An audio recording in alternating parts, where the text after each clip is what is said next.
Hey everyone, welcome to another episode of Table Talk. I'm your host, Jake Combs, and today we're taking a look at Age of Wonders Planetfall. Now, the game itself is actually based on the video game of the exact same name. The board game or card game, however you want to look at it, is published by Arcane Wonders. So let's go ahead and first take a look, and then we'll tell you what we think.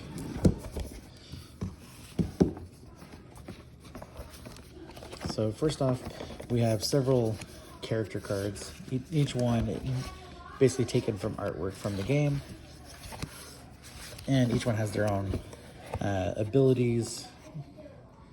Each time you resolve, you gain 3 more of that energy, and so it differs card to card, so depending on which card you're playing will kind of affect your overall objectives. Then we have this right here showing the different levels of operations, which is actually how the planets are divided out, or their cards rather. I always try to put those back, but they don't like to stay in. But we have our tokens. Here we have all of our cards, buildings, abilities, creatures, monsters, vehicles, all kinds of stuff like that affect your points. And if there's certain points that you're trying to get, it becomes pretty obvious pretty early on for somebody that's been playing multiple games. And then we have our meeples, I guess is what these things people call these things. I always call them just wooden tokens. And then we have these cubes. Now these cubes are meant for tracking your different stats and energies and things like that, and are very easy to knock around and forget exactly how much you had, and kind of hoping for the best that you don't accidentally screw yourself over in the process.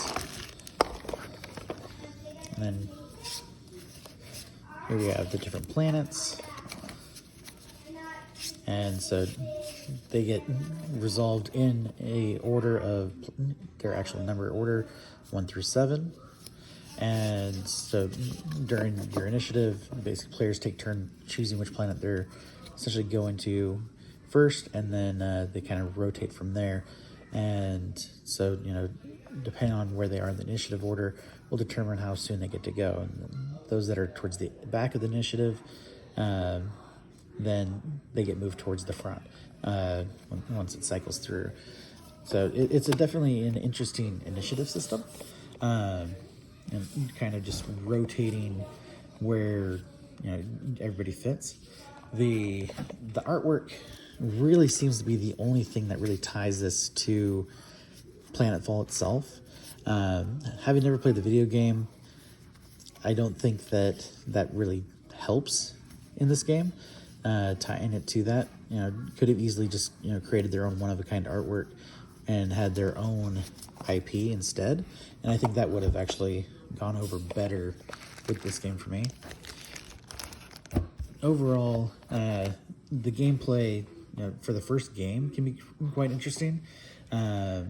Just figuring out which planet you want to go to and where you want to accumulate points from.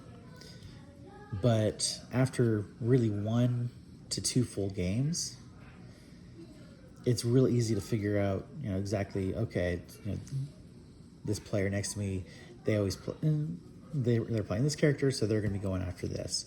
And so then it becomes more of a game of trying to get your goals achieved first before they can, and it becomes really tedious, more so because the cards themselves are quite limited.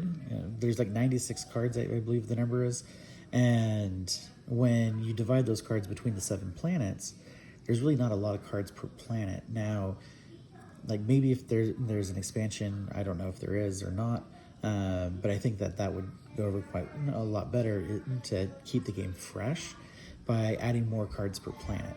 So that way you have a lot more options, and it's not going to be the same cards in play pretty much every time. And again, as far as the artwork and the IP itself is concerned, I don't think that was necessary. I think that they really should have just gone with their own branding for this game, because nothing about this game is like the video game from what I've seen, and from what I've heard talking to people that have played the video game. Some of my other players at the table had played the video game and were excited about this because they enjoyed the video game and commented that this was nothing like it. So, if you're looking for, something that takes that video game experience to the tabletop, this is not it. But if you're looking for, something that, like basically play it like once or twice and a very long while in between, then, you're definitely going to enjoy this a little bit more. If you are one that's really into like kind of resource gathering and collection type games, it's not really a combat based game, even though like some of the creatures and some of the things look more aggressive. There's not really a true combat dynamic that draws you in and keeps the game really engaging. Because like if you have some sort of like assassin ability, which the game doesn't really have, you'd be able to take out players, and that would actually make a huge difference in gameplay. And so like there's ways to sabotage each other. That way you can kind of hamper their abilities while improving yours at the same time. Something like that would definitely improve the game, I think. But overall, we had fun for really the first game, and got pretty bored with it after the second, and don't see this one making a regular comeback at all. But good artwork, good basic design, but definitely hope for more. And if they do want to keep players engaged, I definitely think that doing some sort of expansion should really help in that regard. But that's it for today. Thank you guys as always for watching. I'll catch you next time.